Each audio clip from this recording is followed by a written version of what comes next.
भारत का सबसे बड़ा धार्मिक समागम करोड़ों श्रद्धालुओं को एक साथ लाता है। इस मेले में साधु संतों का एक अलग ही समूह होता है जो अपनी तपस्या और ज्ञान के लिए जाने जाते हैं। लेकिन इस भीड़ में कुछ ऐसे लोग भी होते हैं जो धर्म के नाम पर लोगों को ठगते हैं। हमारी कहानी महाकुंभ के एक ऐसे ही दिन से शुरू होती है। हजारों श्रद्धालु संगम में डुबकी लगा रहे थे और साधु संत अपने शिविरों में भजन कीर्तन कर रहे थे। इसी बीच एक साधु ने भीड़ में एक अजीब व्यक्ति को देखा। वो व्यक्ति साधु के वेश में था, लेकिन उसकी आंखों में एक चालाकी झलक रही थी। असली साधु ने उस व्यक्ति को करीब से देखा।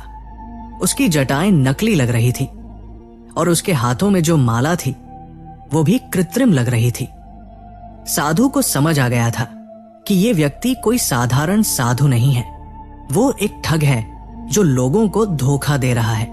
साधु ने उस व्यक्ति से बात करने का फैसला किया। उसने उससे पूछा, महाराज आप कहां से आए हैं?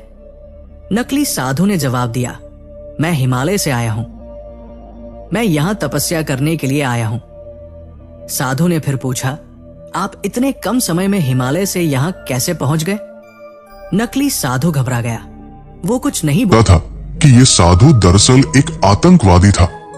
साधु के रूप में दाखिल होने के लिए उसने न केवल ध्यान से साधु के वस्त्र धारण किए थे, बल्कि उसकी चाल ढाल भी वैसी ही थी। और वो अकेला साधु नहीं था। उस दौरान महाकुंभ का मेला रंग बिरंगे झंडों, भक्तिमय संगीत और लाखों श्रद्धालुओं से गुलजार था। इसी भीड़ में कुछ अज्ञात चेहरे भी थे जो साधु के वेश में छिपे हुए थे। उसने साधु बनने के लिए सफेद धोती, रुद्राक्ष की माला और लंबी दाढ़ी लगाई। वो अन्य साधुओं के बीच में घुसपैठ करने में सफल रहा। प्रत्येक साधु का ध्यान केवल भक्ति और साधना पर होता है, इसलिए उसे पहचान पाना कठिन था। लेकिन एक पुलिसकर्मी जिनका नाम वीरेंद्र था, उन्होंने उसके चेहरे पर अजीब सी बेचैनी देखी। उन्होंने मन ही मन सोचा, साधु तो शांत और स्थिर होते हैं। एक दिन वीरेंद्र ने उसे पास बुलाया। साधुओं के बीच उसकी हरकतें संदिग्ध थी। पुलिसकर्मी ने उससे कुछ साधारण प्रश्न पूछे, जैसे कि वो कहां से आया है और उसका क्या उद्देश्य है। आतंकवादी ने झूठी कहानी बनाई, लेकिन वीरेंद्र का अनुभव उसकी झूठी इस कहानी में छेद खोजने में सक्षम था। ये कोई आम साधु नहीं थे, बल्कि खतरनाक आतंकवादी थे जो महाकुंभ में एक बड़ा हमला करने की साजिश रच रहे थे। साजिश का खुलासा इंटेलिजेंस एजेंसियों को इस साजिश की भनक लग गई थी। उन्होंने महाकुंभ में घुसे हुए इन आतंकवादियों की तलाश शुरू कर दी।